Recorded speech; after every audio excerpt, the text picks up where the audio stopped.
If you're listening on podcast, be sure to tune in to our YouTube channel on YouTube at Wild and Weird WV. Welcome to Wild and Weird Radio, a Wild and Weird West Virginia podcast.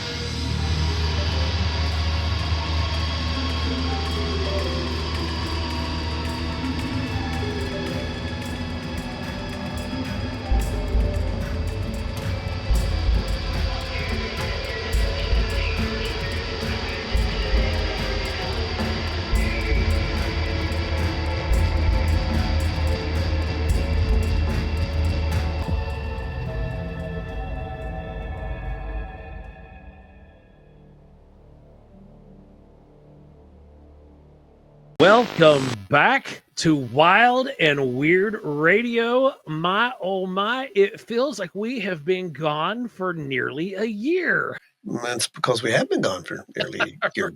Unless you've been joining us here every Thursday for the Wild and Weird Radio Live, these shows have pretty much had to take a backseat to some things we've been doing out there in the real world, right? Right. And for those of you guys who genuinely just listen to us here on Wild and Weird Radio, we appreciate all of your continued support during this time where we've been kind of on a sabbatical from producing audio-only exclusives, because we have been working on a program called Paranormal Horizons.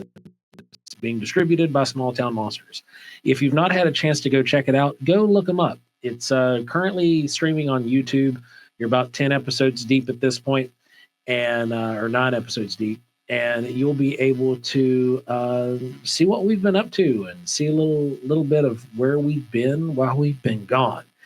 And believe me, we are happy to be able to figure out a rotation schedule to be able to produce and release audio podcasts once again to all of our loyal listeners, because you took us over the 100,000 mark even while we've been in waiting. Mm-hmm. So thank you for that. Thank you for all the dedicated listeners. We appreciate you more than you understand. Give us a like, share, and review over on all the podcast platforms. Let your friends know that, guess what? We're back, baby, and we're going to be producing shows on a regular basis for you guys again. And this, I believe, is a very special episode, not only because of the title, but because of the number. It just happened to line up all serendipitously. Yep, this is episode number 200, Joe. And that's just crazy if you think about it. I mean, we could have been here a long time ago, but, we got here now. I mean, if you lump in all of the lives, because we haven't missed a live. There have been 52 lives since we were last year. That's right. And we've not missed one of those. So add those in, but this is a special one, and because of that, we have a very special topic to bring to the table. We're as usual, we're going to give you a taste of the news before we get moving, but then we get back into the meat, and the meat of this is the freshly released, freshly opened up about name or so-called nickname of Area 51, possibly, and the history of Area 51. Possibly, right? I mean, we don't. Maybe. I mean, we're gonna throw it out there on the table, just like we do with everything else. Exactly. You guys make up your own mind. We're just going to show you the data. Anyway, so, you want to do the news? Yeah, let's get that beautiful news rolling. Okay. Do we have some news? You got some news? I got a little. Got a little? Okay. We're going to roll the news.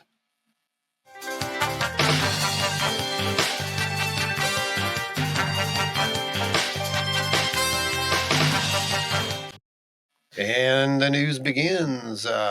Folks, no need to duck and cover. The asteroid is what's the chances now, Joe? Almost down to nothing? Is that what the official word is? For you guys who are listening, you might want to come over to the YouTube and actually watch this one too, because you're going to see official. You'll know what I'm doing there. Yeah. It's all good. Right. In quotes. The beautiful air quotes. The official count now, or estimation of touchdown on this asteroid, has been made to next to nothing at this point. We've, like I predicted on the last live, we are riding a roller coaster, and I don't feel like we're off this roller coaster just yet. and we've got more twists and turns. And I believe that this is more of a softening. They're trying to get us used to the idea of possibly having a big old space rock smack the bejesus out of our planet and just getting us psychologically ready. Think of it kind of like how they've got us psychologically used to UFOs and aliens over the last few decades. It's the same thing. It's the same game book. This is the same play, literally the same play. There is a book somewhere that tells you exactly how to do this stuff because I'm telling you, they do it. It's the same exact play. You desensitize, and then it's like, oh, by the way, and then you're not freaking out. Right. Everybody just kind of adjusts and adapts to the idea. And then they're like, well, and I mean, mind you, if you look at the trajectory and possible, landing areas they've mapped out, it doesn't look like it would be terrible unless this thing just hits us straight on anyway. Yeah. Well, either way, wake up call, humans. Absolutely. Get your acts together. The next thing we got coming up in the news is we are rapidly approaching our first public appearance, which is going to be at OBC. But you guys who are listening, if you live within driving range of Charleston, West Virginia, might get a chance to do that before May 2nd. That's right. You might get an opportunity. We are going to be ironing out some details on the meeting location and making sure there's no date conflicts. But we're going to have a date announced soon. And those dates are going to be for essentially a meetup. And we're going to discuss topics of high strangeness with a group of people of like mind. And guess what, folks? It's free. What? It's absolutely free. Why is it free, Joe? Make sure the people on here understand why it's free. It is made free because of all the folks who support us over on the YouTube channel, who continually donate to Wild and Weird Radio. This is our way of being able to say thank you back and give you guys a chance to meet up in person, hang out, and also share ideas face to face. Exactly. And it's a luxury that is being afforded to you by all of our executive producers over at Wild and Weird Radio Live. And we'll roll them at the end of the show for everybody too. Yeah, because there's a big list now, and it's long. It really is. It really is. But I actually made a scroller that actually scrolls, so it goes in post, and you'll see it. It's pretty epic. I never in my life dreamed that we have that many people who actually not only find it interesting but donate to keep it going. And it's amazing, and I love it, and we love you, everyone. And it's just amazing to watch. So thank you so much. And we're going to get you some stuff out there. Like I said, these meetings, you're going to get to see exclusive data, real exclusive data reveals. You're going to get to see some very interesting things, and you're going to be able to talk it out. We'll sit at a table and hash that thing out. There'll be food there, of course. But there's also going to be some very exclusive things at some of these meetings. So keep watching. Watch for the dates. The dates will be announced on the lives on Thursday, 8 p.m. is when it's going to be announced. So anyway, what else you got, Joe? Well, currently, for those of you guys who have been listening to the whole Bigfoot topic and keeping your ear to the ground in the Bigfoot world, there are more and more opportunities for you to go and experience things abroad than there ever have been. But there are these tests that are being done in North Carolina State, and they've been fairly quiet. However, according to some recent digging and asking that I've been doing, Darby Allen is planning to release a newsletter soon to start feeding out some of those results. So keep your eyes peeled. I do know that he will be posting some of those over to the Bigfoot forum as they come out. They're also going to be published on North Carolina State University's website itself. And I'm sure you will be able to find it practically anywhere. All of these Bigfoot pages should be plastering on their wall, so just keep a keen eye, pay attention. That's good advice. So, is that our news? Are we good? Yep, I think that wraps us up on the news. Ready to hit this thing? All right, let's end the news.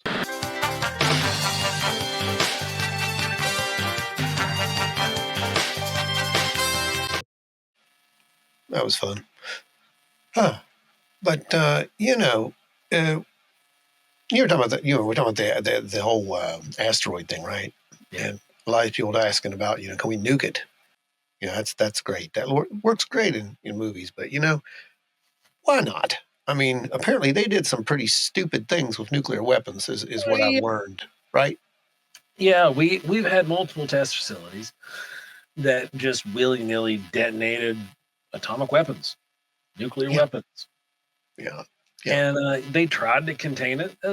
Now, to their benefit, they had no idea yet. It was on new.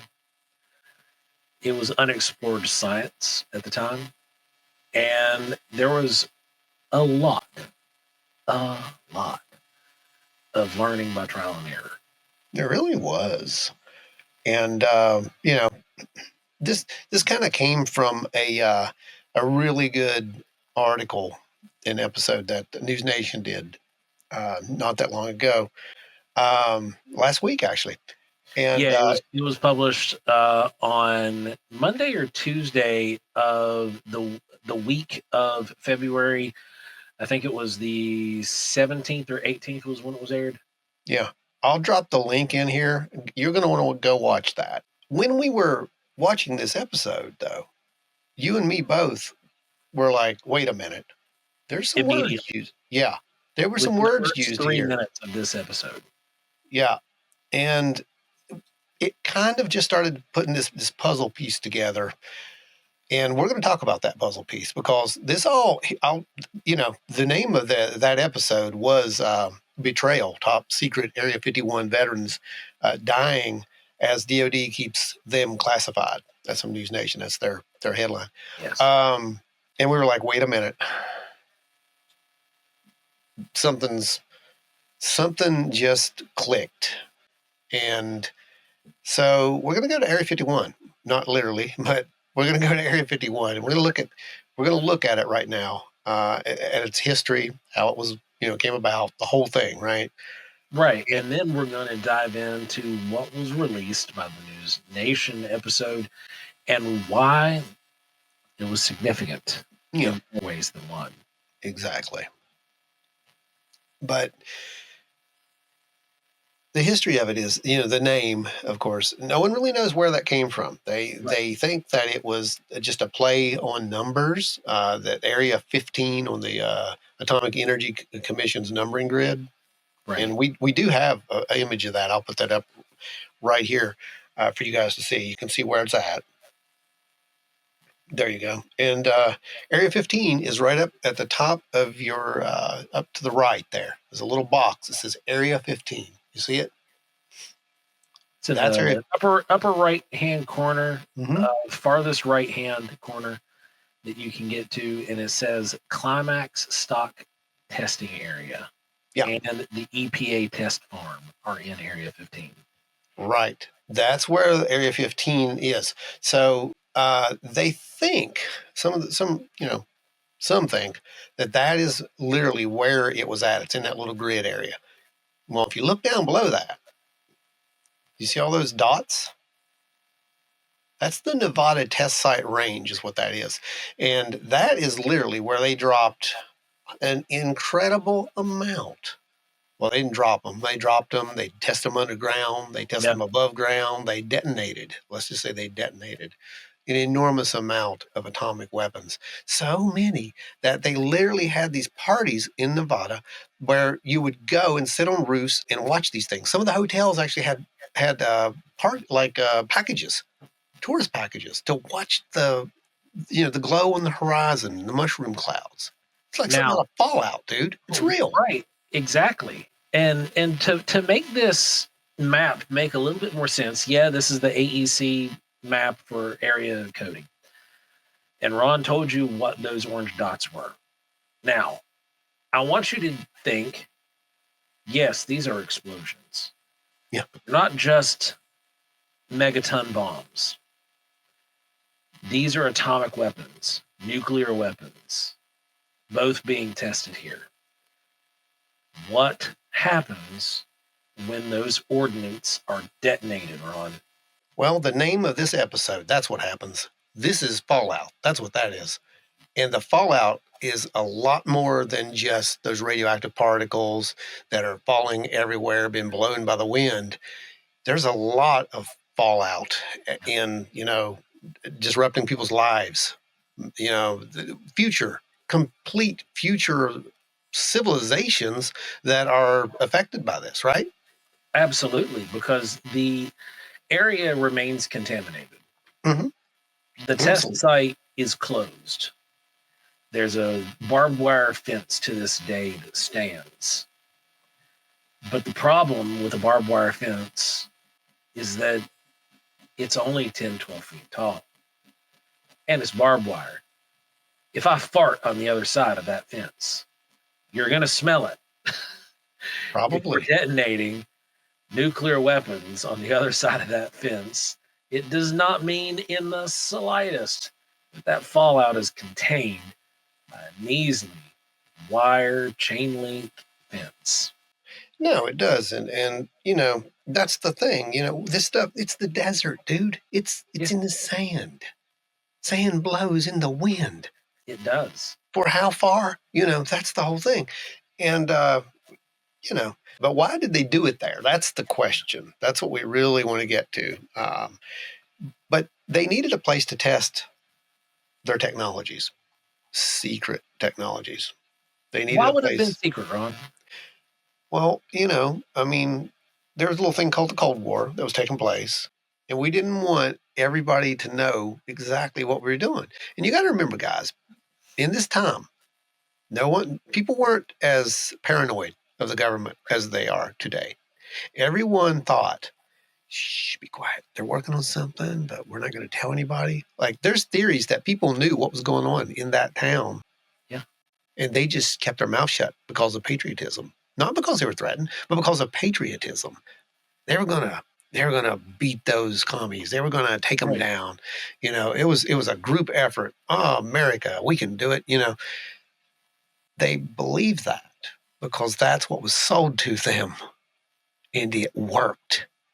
It worked so well that they literally built this thing out there in the desert. They built this massive base. They actually added to that base and added to it over the years, and just grabbed more land and made it bigger and bigger.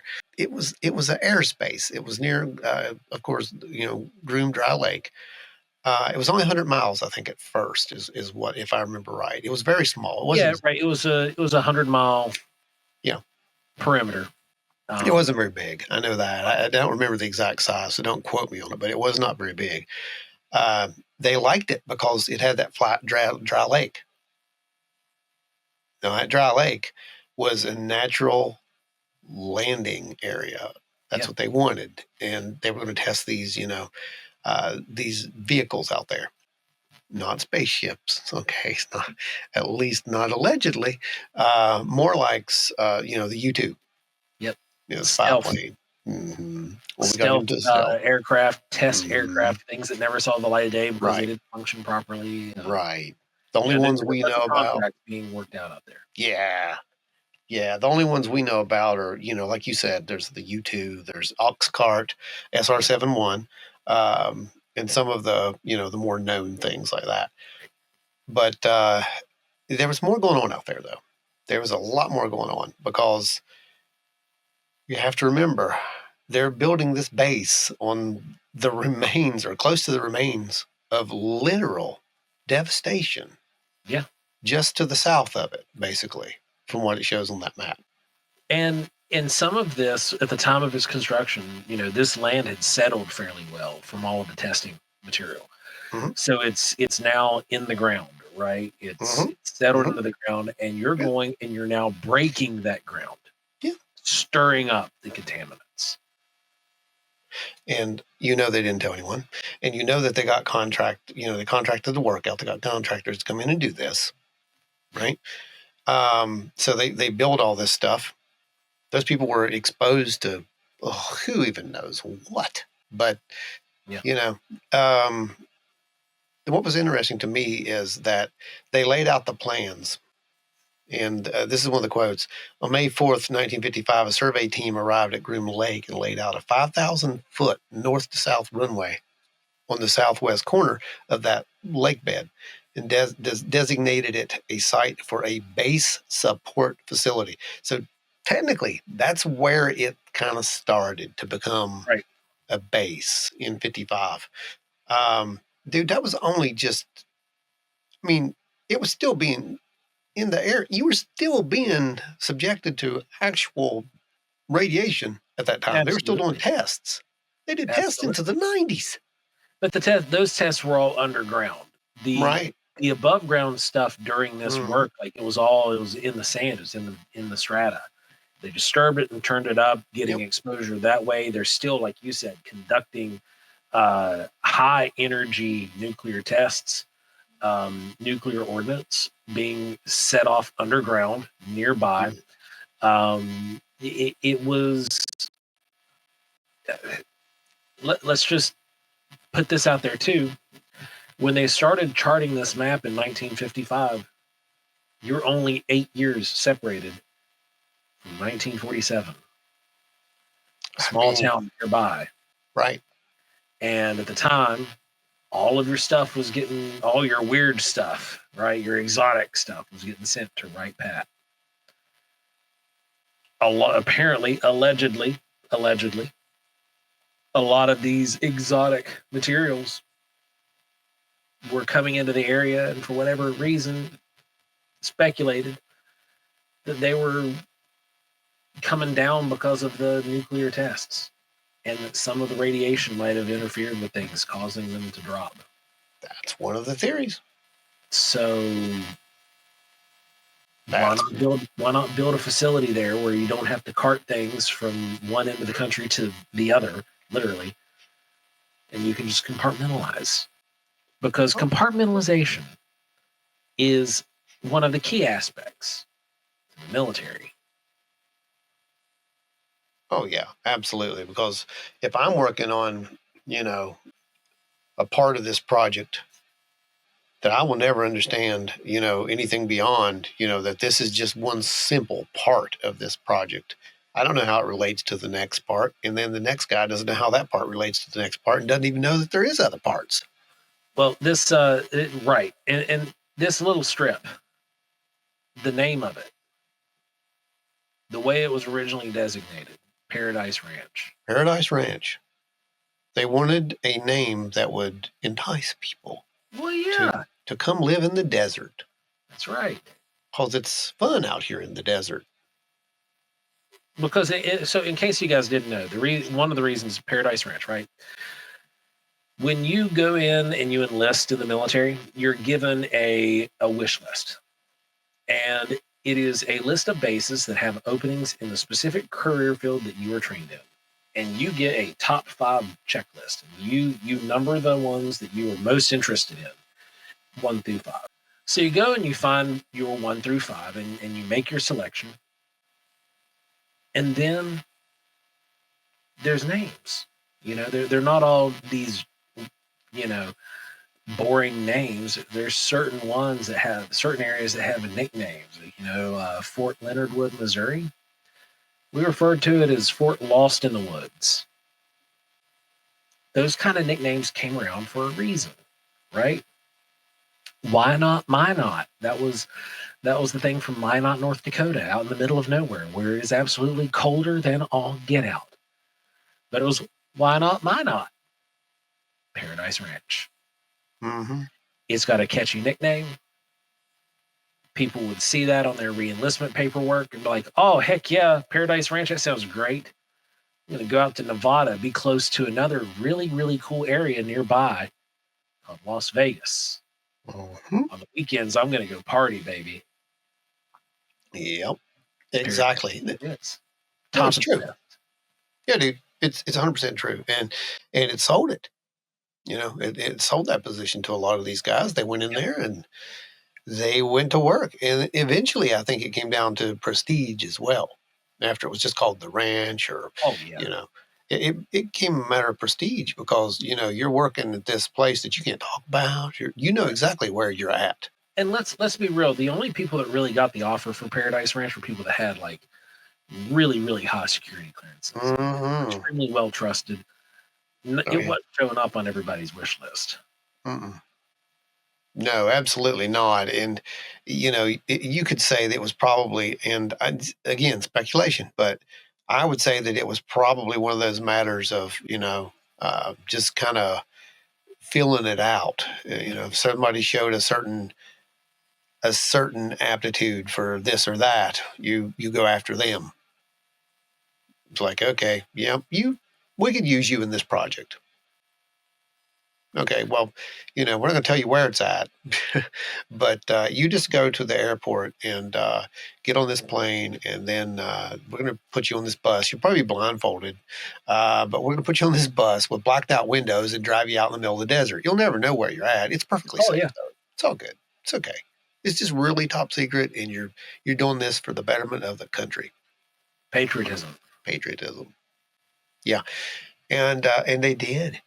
So many of them did this, and what happened was while they were out there, apparently they started to get them. They became exposed to this the material we're talking about, right? Yeah. Um, because I think it was something like let's see, the 1950s, the Atomic Energy Commission. They considered sites for the U.S. nuclear weapons development and effects testing range. So the Las Vegas bombing and gunnery range, which would eventually become the Nevada test site. Yeah, the range, right? On December 18th, 1950, President Harry Truman authorized establishment of a 680 square mile portion of the range as the Nevada proving grounds. So shortly after this is when they commission Area 51 or Area 15 or whatever, Paradise Ranch. This is when Paradise Ranch came out, just a few years after this. That place was still hot. Oh yeah. Now I've heard stories over the years of people saying it was literally born out of, the atomic age. Like they literally blew holes in the desert. They did. Yeah, they did. Yeah, that's true. And from that era, you hear a lot of stories of from the locals who will get terrible like during the construction, and because when you're out in the desert and you're operating heavy machinery, you're turning up a ton of dust. Just even paving a road or going through and putting in a flight line, a 5,000-foot flight line, you're stirring up a ton of dust, right? Mm-hmm. So there were people who lived within air drift of some of these areas who were getting terrible, terrible lesions on their skin and having a lot of medical problems. So I can't imagine what some of the folks who would have been working there went through. Oh yeah, and they had no idea what was happening. I mean, Yeah. you know this as well as I do, and to give you a perspective, we're showing that map. According to the records, it was 928 atmospheric and underground nuclear tests, 100 of which were atmospheric and more likely to spread radiation to nearby areas. You don't need 100 to contaminate an area, but I had 100, so you can imagine.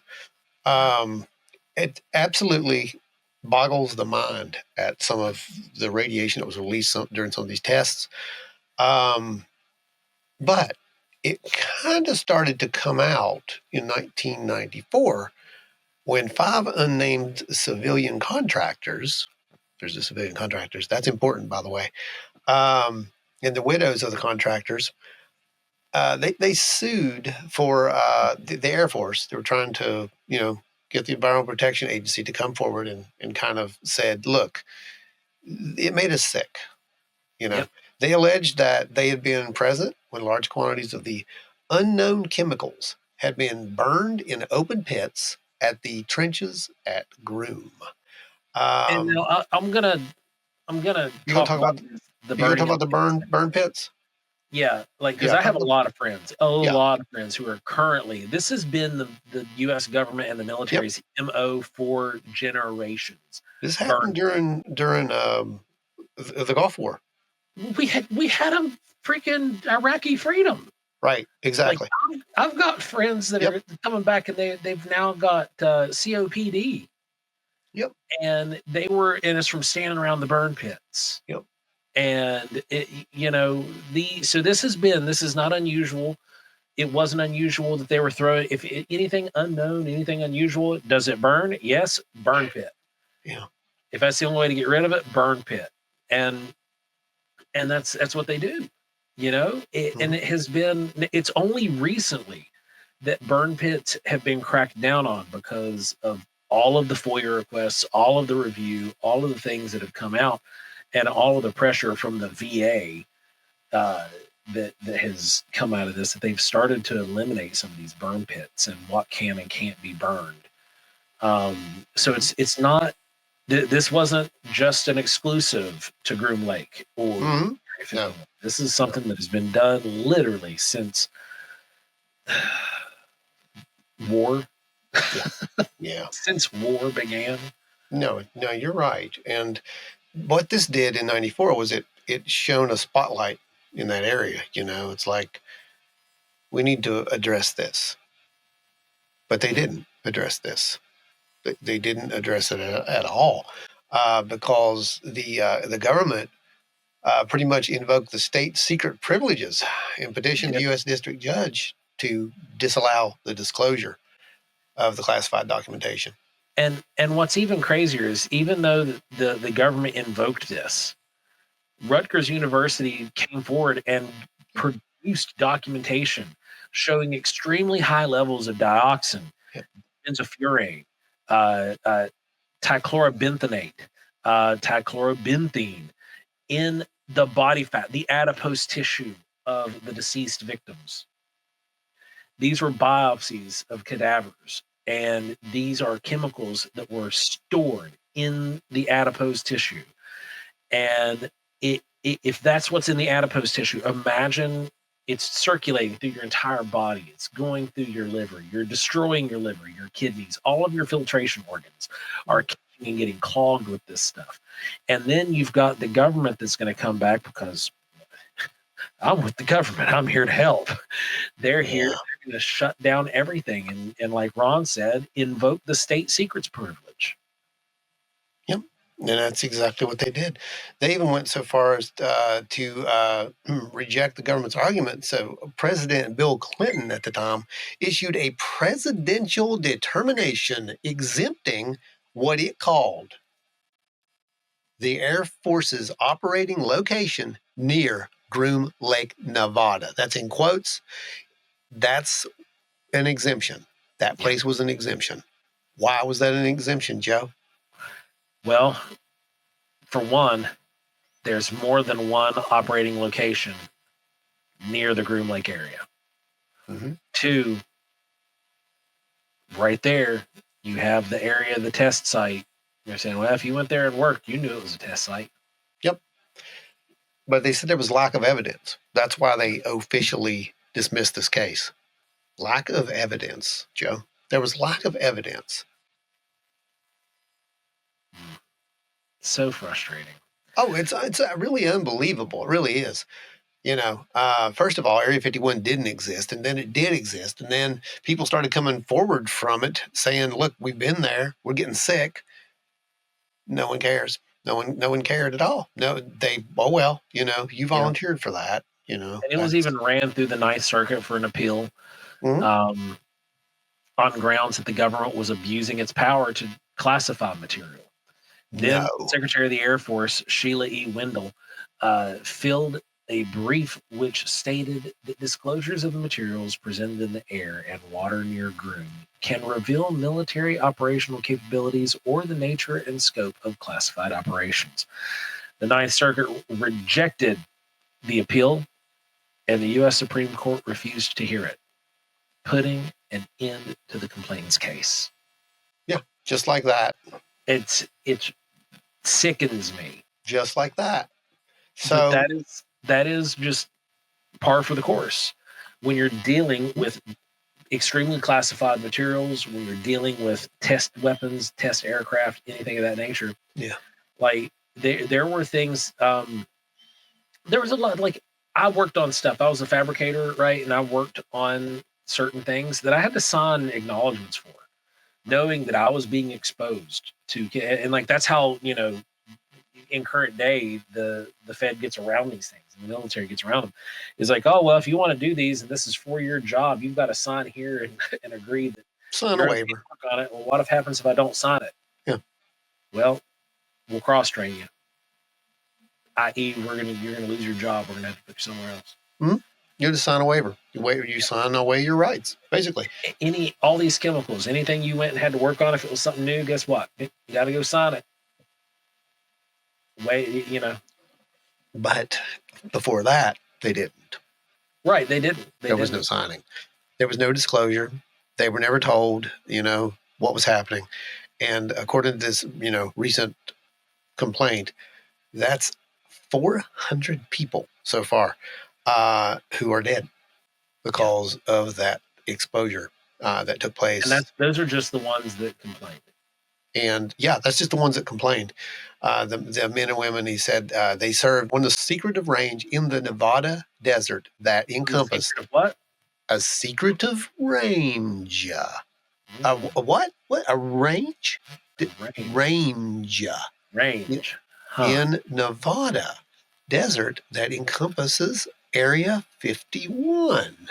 Well, a range, Joe. Now, what's interesting about the people who worked at that range, they're getting these terrible tumors. They're getting these, they're dying. They're dying. That's what they're doing, and it's passed on. You have things that are happening that are as benign as lipomas, which are fatty tumors, and those can just be excised and removed. And they're non-cancerous, no chemo needed, no further radiation exposure needed, I suppose. To people who have gotten throat cancer and lung cancer and kidney cancer, liver cancer. Yeah. All, you just list off the big list of the big C's, and they probably wound up with it. Skin cancer being one of the leading ones. But you have to think about this. That's also genetic. They've literally created this cascading effect of all these side effects, all these diseases. Well, let's talk about why real quick, because we might have some listeners, we might have some people here who don't know much about genetics and how that works. But when you're exposed to radiation, when your DNA is exposed to radiation, what happens to it, Ron? Changes, mutates. It mutates. And those mutations can lead to a lot of anomalies, including issues with digitation, meaning that your fused fingers and the I can't remember the exact term for it, but the nickname was like lobster claw. Yeah, I know what you're talking about. It combined digitation. It can cause birth defects where they're born in with other than just physical mutations, but birth defects where there's masses born or missing appendages entirely. The amount. One of the papers that I was reading today was covering just the absurd amount of miscarriages. Yeah, there you go. Around this area, and if you're a woman and you have a normal cycle, the odds are that you have experienced a miscarriage at some point in your life, whether you knew it or not. But these women were for decades miscarriages, and it carried on, and then you've got long-lasting recessive traits that are becoming dominant traits because of mutation that are now being passed on straight down the line because of this. Yeah, this is a never-ending, mess is what this is. Yeah. And these guys didn't ask for that. That's not what they asked for. So when, these people, they were doing their job. They knew what the risk was. No, they knew the risk to them. That's okay. That's different. When they know the risk to them, that's something completely different. You might go to war, you might die. That's their risk. They didn't think I might go out here and work in this place, pick up this dust and take it back home and contaminate my family. They didn't think that. That was never on their mind, I'm sure. That wasn't there. but that's And what happened.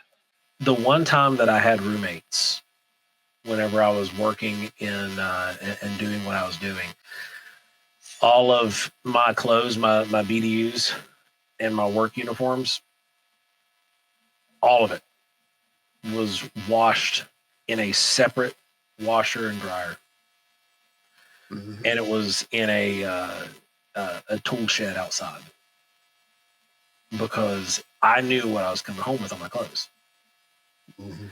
and I knew because many of those chemicals were liquids that if you reintroduce those liquids to liquid, they become fluid again, and they can escape and contaminate things just by washing your clothes. Well, these guys were trying their best to get some kind of compensation for this, to get acknowledgement of this, because it's ruining their lives. And there's so many of them that are still there. They're trying to band together and do this. But they were still denied any information on this because there's no proof that they ever worked at Area 51. Wait, there's no Because proof that they ever worked at, you heard me. at Area 51? You That's mean that that. their information has been scrubbed and screened? No, I mean, it's been data masked. That's the official word. That's what they used. Okay, so It's so that's classified vaguely that, familiar. doesn't it? But that's a lie. That was a I, lie. Bob oh, Lazar never worked at Area 51. cleverly orchestrated lies told to the American public. Dude, No, we're not the, talking about the JFK assassination. We're talking about Bob Lazar. yep. Yeah, we just segued right into old Dennis, Bob Lazar. Whether you believe him or not, it's irrelevant at this point. I think that there's either Bob Lazar was either fed something himself to regurgitate to the public, willingly or unwillingly. I don't think he was willing. I think he believes what he believes because he witnessed what he witnessed. And he Whether it felt was great. real, don't know. But when they say things like, well, there's no proof he ever worked here. Well, of course there's no proof he ever worked here. Just like there's no proof these guys ever worked there. Because if they prove that you worked there, well, then you might accidentally someday, in some point in the future, get to come back at them. These guys can't do that. Compensation. And this can go as far back, like if you're gone, your great grandkids can get it. Right. It's as long as there's a family member alive. There you go. Yep. So all of this took place at the range. The range. Where have I heard that word before, Joe? Well, here recently, it has been the buzzword for the last at least 2 months, where unknown or, unidentified aerial phenomena have been brought down or dropped off by certain clandestine organizations and then as well as private organizations. Yeah, well, I believe that what you're referring to is the Jacob Barber interview that was with Mr. Ross Coldheart Indeed. not that long ago, right? And he said multiple times, used the word multiple times, that this took place on the range. When we delivered it to the range, or we had to go pick this thing up at the range. From the range. This thing crashed on the range. The range. Over and over and over. The range. Home on the range. Uh-huh. Yeah. The aliens and the UAPs. I don't know. Play. I'm just saying. I mean, and then in this recent interview, literally every other time they referred to Area 51, it was the range. Well, you're talking about the one that just aired this week, correct? Yeah. Okay, so here's what I thought was the most radical thing about this. It felt like a purposeful doxing. Mm-hmm. The report starts off with workers or retired workers of Area 51 seeking compensatory, blah, blah, blah, blah, blah. She states in the first few minutes Area 51, blah, blah, blah, Area 51, blah, blah, blah. While these men worked at the range, suddenly from there forward, it was referred to as the range for the rest. The rest, even by the guys who were filing the claims. Mm-hmm. Range, the range, the range. Prior to Jake Barber, we hadn't heard anybody refer to it as the range on record, you know, at least in a scope. I'm sure somebody somewhere, Bob Lazar might have even said the range somewhere at a private meeting, but I went through a bunch of transcripts and I never did see it. He always says Area 51, Area 51, Area 51, the lab, Area 51. Area 51, the ranch, Dreamland, Dream Lake. Those are the ones that we always knew. We've never heard the range. And now we were introduced via Jake Barber to this mysterious place that he kept referring to as the range. And everybody's like, where's the range? So Ron and I started looking. We were doing our freaking darndest to find out what is the range. Like, we knew he gave a rough area. He's like, oh yeah, we were in the near the Sierra Mountains, southern range of the Sierras. So I started like charting maps and I sent them over to Dave and Ron. And I was like, I think it would have to be somewhere in here because I'm looking at the helicopter loiter time and the fueling and how much expense they got. If they're carrying extra fuel on deck, if they've got one of the expanded fuel bladders, or if they're just flying standard, here's a radius where they can be. You'll never guess what's inside that range. Oh, wait, I just said it. Yeah. The range. The range. So there's a very good chance, is what we're saying, that the range may be in Area 51. And when I mean the range, obviously the range that these guys are talking about, 100% Area 51. But there may be a chance that Mr. Barber was operating in the range as well, and that may be the same range. Now, some skeptics are going to say, you guys are nuts. It's just a slang for, another terminology for the test range. It's just a test range. Well, it might be. But here's the thing. Area 51 is so secret out there that they continued to buy up property over the years. They expanded into an absolute empire out there in the desert. Those expansions happened almost yearly or every few years until it's this massive area you can't get near. You can't get near it because there are sensors on public land, by the way. There are sensors on public land that let them know that you are heading their way. Now, what do they have out there that is so sensitive that you need to know, that much, and that you literally scarfed up all the land around it so nobody could get up onto the peaks and look down into it? Because they did that for years until they bought, I forget the name of the place. It might have been Freedom Point. I don't remember what it was, but I remember when it happened back in the 90s. It was on sightings when they were grabbing the land. Look down. Yeah. And you can see one of the runways. Can't anymore. No. Nope. That don't work that way anymore. But the thing to me is, if you're going to be bringing down, say, UFOs, UAPs, if you're going to be doing that kind of stuff, you're probably going to do it in one of the most top secret areas that doesn't exist, that nobody can talk about, that nobody can get into to confirm or deny that it happened. And they may use the same terminology, that old terminology, like you were talking about, Joe, the service the terminologies, right? The ranch, the range, the et cetera, et cetera. Nicknames. Yep, nicknames, because they stick. And certain people will understand those nicknames. Yep, 100%. So there's a possibility that that's what we are dealing with, that is the same area. And you got to remember, Jake said he was exposed to something out there. That one crate that he brought in. Oh, yeah. Gary Nolan is treating him. Yeah. Come on. Put the pieces on the table. Put it all together. Look at it. Look at it. Picture. I'm not going to tell you what it is. NewsNation is doing a terrific job with this disclosure stuff. Why in the world would Ross Cohart had this massive whistleblowing interview where the guest and whistleblower referred to an area as the range over and over and over and over and over. Very secretive. Wouldn't say where it was. Southern Sierras. Wouldn't say exactly where it was on the range.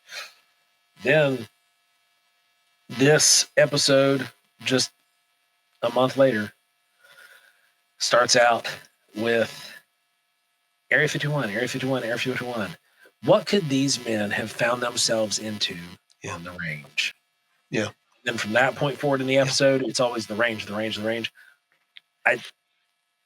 You have to remember, Joe. Organization. You have to remember when Barber's his episode came on, and he said that range thing. Yeah. He said, he couldn't talk about where he worked. That was one of the things. Couldn't talk about where he worked. Couldn't talk about what he was doing. He was obviously an elite of the elitist, and that's what it says, literally right there. He was the member of an elite group, right? Yep. They were hand chosen, just like these guys. Just like these guys right here. They were hand chosen. It's the same playbook. They couldn't tell anyone what they were doing. They were selected by hand to go out there and do whatever they were doing. They still can't talk about or one of the surrounding bases. There would be commanders and stuff that'd be like, "Oh, this guy would be perfect for a job out at the range." Exactly. And you get recommended, and you go. Mm-hmm. And that's how these guys got picked for some of this stuff. And they still can't talk about what they did out in the desert. She says that too. These men still can't talk about what they did out in the desert. What in the world? I mean, we're talking about technology, honestly. If it's normal technology, then you should have it by now. It should not be classified. What in the world kind of technology deserves that kind of official denial? Well, when it comes to denial, nobody knows that better than old Bob Lazar. Truth. And how much of that technology that he claimed could possibly be there? That'd be the only reason I could think they'd want to hide it that vehemently, that staunchly. Yeah. So there is exotic technology there. And by exotic, I mean either off-world or non-human technology. Or potentially, according to Barber and according to David Grush, that we can't talk about Roswell. Apparently, we can talk about the range. There could be non-human biologics. There could be something. There could be something. That's true. And I think that we are moving into a point in our history right now for the first time. There's so many people who, when this disclosure thing started, they were like, "Oh, we've seen all this before." And no, you haven't. We kept telling you, no, you haven't. This has never happened. It was always in little steps, always little pieces. No, you haven't seen this because it hasn't happened before. Well, we're so off the chart now beyond the red line. I don't know where we're going. I can't even keep up with the predictions at this point because we used to have a playbook that we kind of predicted these things by, like, oh, well, this happened, so that must mean this is about 90% going to happen, possibly. I don't know where we're going at this point. The only thing that I can say is that we are in a time crunch. That's what I see the data shows us. We're in a time crunch. And I'm not going to back the whole, 2027, 2026 nonsense. That's not the time crunch that I'm talking about. Right. But I do believe, and we've talked about this for almost 5 years now, I think it was, that we are on a clock. And that clock is ticking. And I do not think that we control the clock. And I'm so happy that one of my friends out there in the ancient astronaut theorist camp agrees that that is the case. And that's good enough for me. I think that that's 100%. I think that we are. Well, we've got two. We've got two that feel that way in the ancient astronaut. absolutely. Absolutely. We have both Reverend Carter. That's right. The ancient astronaut man himself, Georgios Tsoukalos. Yeah. And we've been able to have those privy conversations when we've been at events. And to hear that, I'm like, wow. So we are that, by we, I mean you and me, we are that close to where others are kind of leaning with this data, because we're not believing it. We're following the data trail. And the data trail says something is happening at this point. Well, we're not doing anything to not push that time clock forward ourselves. With the experiments that we've been conducting, because we've been producing this TV show for the last year. It's given us the opportunity to go and do things in places that we previously hadn't had a chance to, and we were able, thanks to our listeners here and at Wildwood Radio Live, to boost our our toolbox. Oh yeah, absolutely. And be able to measure and scale and take readings of things that are, it's so mind blowing. Absolutely. And the show is called Fallout. So I'm going to ask you, because the people who have seen Paranormal Horizons already know this, and the rest of you may not know it, but we have subjected Joe to probably quite a bit of radiation out in the field at this point. And one of them was, that's next week's or next month's episode, right? It is next month. Oh, yes, it's terribly concerning, but it's, I was already exposed to a bunch of other stuff when I was in the military. This is, this is the March episode adding to the list. In the March episode of Paranormal Horizons, you'll get to see what we're talking about. And it's not that it's concerning levels. It's just that the way that it happens is concerning. Let's put it there and say that. Yeah, right. Because, the radiation is passing through you. It might not be at very high levels. You have that kind of stuff happen all day, every day. But the way that it happened and the aftermath. Mm-hmm.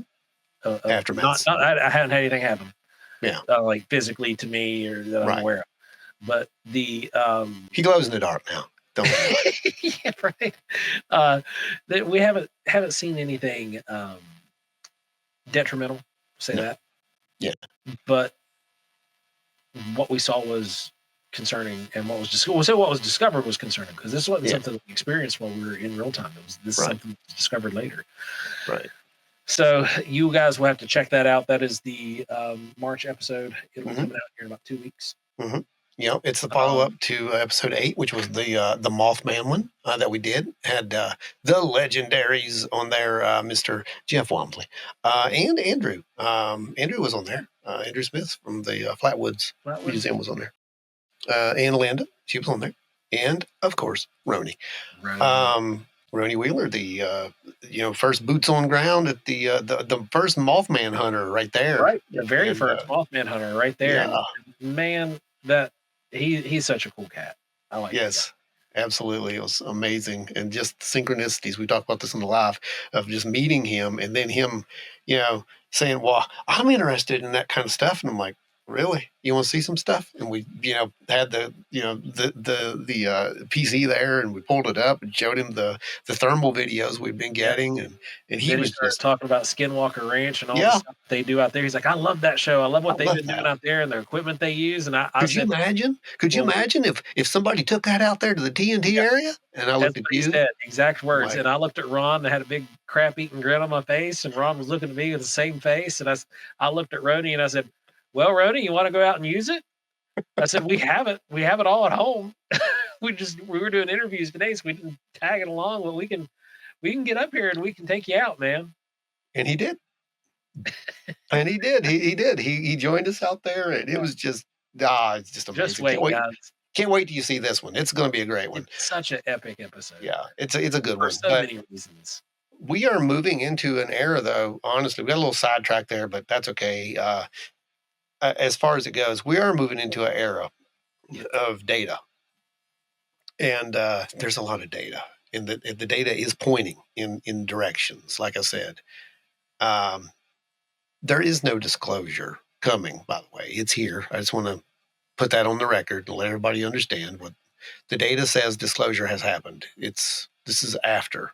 This is the post-disclosure world. We actually had an episode about that. Go back and watch it. It'll tell you how to deal with this. But now you're here, and it's strange. It's a strange world full of people who worked at Area 51 coming forward, and people who are calling in UFOs with their mind. And I mean, it sounds like science fiction, to be straight up with you. It sounds like science fiction, but it's not science fiction. it's talking about things that are so far above our everyday. And this is where it gets concerning. And this is why we think something's brewing, right? Because 100%. we're force feeding people advanced ideas, ideas that are so advanced that they seem fantasy generated. They seem ludicrous, don't they? They do. They seem like something we'd watched on TV sometime between the late 80s and early 90s. Oh yeah, this totally. We joke about that on the live. This is, the X Files was a documentary, Right. Right. and this is weirder than the X Or the Files. lone gunman. Oh, the lone gunman, especially lone gunman, yeah. Yeah. But this is weirder than any of that. I mean, you're right. You're out there. So, final thoughts. Final thoughts on this. On Area 51 or on what's going on? Well, the whole Area 51, the range, Okay. one and the same test site. Well, is it? What do you think? Do you think that this is that Area 51 is in fact the range? I think we're at about a 95% chance that Area 51 is the range that Barber was speaking about. Doesn't mean it is. I'm just saying, in my opinion, it's 95%. That's for me as of right now. And we know that big defense contractors work out there. Okay. Oh, yeah. Northrop Grumman works out there. Lockheed, Northrop. Lockheed. Yeah. Everybody's had their hands in this place. Everybody's got a hand in it. Right. So go back and watch the Barber interview. That's what I'm going to tell you. Go back and watch the Barber interview, and then watch this interview that we're referring to as well. And I don't mean watch the Barber interview, the little short one. I mean go back, watch that big long one. Watch the 2-hour uncut. Yeah, watch that one, and then you make up your own mind. Yeah. And for us, I'm thinking it's really a close call here. I think that there's very good evidence that suggests that this was the range. And if that's the case, Joe, guess what that means? It means there's a possibility that it validates a whole lot of Mr. Lazar's story. Not only that, it means that when they were trying to get in there to get them alien cheeks, they were there. They were there. 100% were there. My personal thoughts of this is that there's a really good chance at this point. Like you said, it's a 95-ish% chance that Area 51 and the range are in fact the same area. And that, obviously they are the same area, at least within the service members' terminology, but that there's a really, really strong supporting evidence trail that the range that Barbara spoke about is the range Area 51. But everybody knows we can't talk about Area 51. And when you call it the range, you're using a handle. You can talk about the handle. The range isn't classified. So I think it's one of those kind of special situations where we're getting some of this information, it's pulling together. I'm excited to see where this is going to lead. I do know that some of the experiments that Barbara spoke about are the same kind of experiments that we've been conducting for the last year, and with results. I can't say anything else other than that. The results, and they worked. So the methodology that was shared. You can say that. You can say consistently because they worked consistently. There was only one investigation where we deployed our asset, and it didn't work as well. But the other ones, there was notable increases. It didn't work as well, right?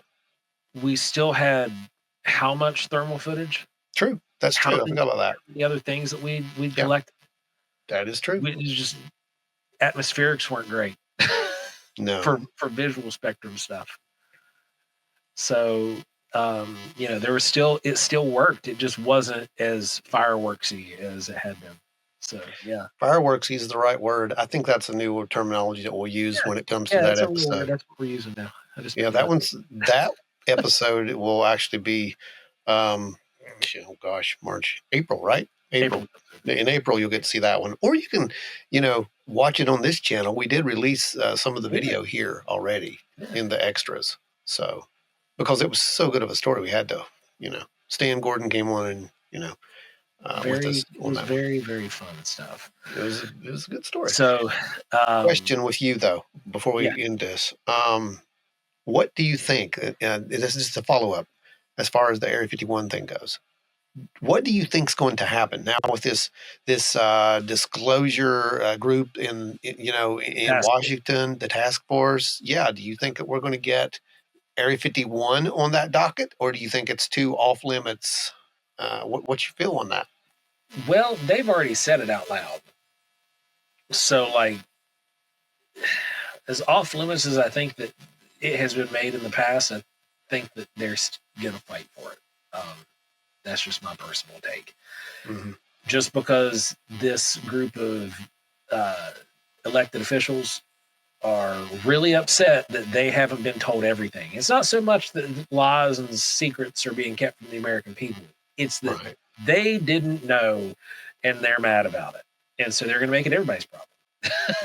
No, you're right. You're 100% right. And so where does that leave Area 51 though in this? Because we know that that's the place where the secrets go and they stay. Yep. It's going to be interesting to see how that shakes out for sure. I've got a good idea of what I think might happen in that situation, but I have a feeling personally status quo is going to maintain to a certain degree, but they're going to throw a bone, and the bone would be a distraction, right? Because they're going to throw a bone that's big enough and has enough meat on it that it's going to get our attention, and we're going to we haven't talked about this, but if I'm reading this right, the next logical play would be to out a possible contractor at some point fingers at them, and say wasn't us, and quietly back away. That's exactly right. Some kind of non-governmental organization, and they're gonna say, oh well, that was work that so and so was doing. Bob worked on that, or Jacob worked on that, and these guys that were contaminated, this was why they were contaminated. They weren't told what was going on, and this was the contractor that was doing it. It's their fault, not ours. Yep. So that bone will all of a sudden go across the fence. The dogs will go grab it, and the people on the other side of the fence have been trying to keep the secrets all along. They're going to walk away into the shadows back where they were. Unreal, but you're probably 100% on that. You are probably 100% on that. That's pertaining to Area 51. That's what I think is going to happen. Yeah, I think it's one of the biggest secrets areas. It is. It's one of the biggest secrets probably in the world, honestly. And I don't see them handing over the keys to Area 51 anytime soon. Let's just say that. So, no kindler, gentler Area 51s in the future. I don't think so. Yeah, I agree with you, buddy. All right, Joseph. Let's take this thing home. All right. Well, guys, thank you for hanging out with us. Thanks for listening to us on your night shift duties. Thanks for listening, driving down the road. And especially thank you to all those folks who tuned in over on YouTube. Watching us, make sure you like and subscribe. Do all the things, all the housekeeping stuff. You know what to do. Tell your friends, tell your family. Watch this show with all the people that you know are doubting you and all the crazy things that you say. Say, hey, look, these guys believe me. No, we don't count. Remind them exactly where that's at, Joseph. That you can find us at. That is a little ampersand. Not ampersand, but a little at symbol, Wild and Weird WV on YouTube. Just type that into the search bar. Take you straight to us. We're always, always, always accepting new people. Come hang out with us on Thursdays, because that's when things really get mixed up. We get live. It gets crazy. It's driven by the listeners. Comments drag us down every rabbit hole. Disclaimer right there, Joe. It's not this show. Disclaimer. It is not like this show at all. Let's just make sure everybody understands that. If you're going over there to listen to, us talking and just going on and on and on and ignoring, no, that's not what happens. We might end up, somewhere over the rainbow. Literally, I don't even know. Literally. It's an interesting show. That's what happens. We get Come join us. Every which direction, and it's an absolute ball because it's a live show. Anything can happen when it's live, and it does. So come over, hang out with us Thursday nights, 8 p.m. on YouTube and X, and it's going to be a really, really, really good time. I can guarantee you that. We've got a great group of people. We heavily moderate the chat, make sure that nothing gets out of control, but we let you guys be as goofy and crazy as you want. So No trolls. We smash them trolls with the van hammer faster than anything. If you want to report a sighting, you can head over to wildandweirdwv.com. Click the Report a Sighting tab, fill out the questionnaire. We will be in touch with you shortly after that. If you've got a story or you just want to come on the show and hang out with us, because, you know, the lone gunmen here are always waiting for people to come in and have interviews or share their stories on Tales of the Wild and Weird. And we will entertain that. We will have you on, or we can read your story out loud. It is up to you. You can contact us to do that at wildandweirdwv@gmail.com. If you want to catch us live, stay tuned. Jump on the live itself and figure out when we're going to do this live event here in Charleston, West Virginia, and then catch us at OBC May 2nd. We're going to be in Salt Fork all weekend. Going to be a ball as usual. And until then, remember, we still got this, baby. Stay wild and weird.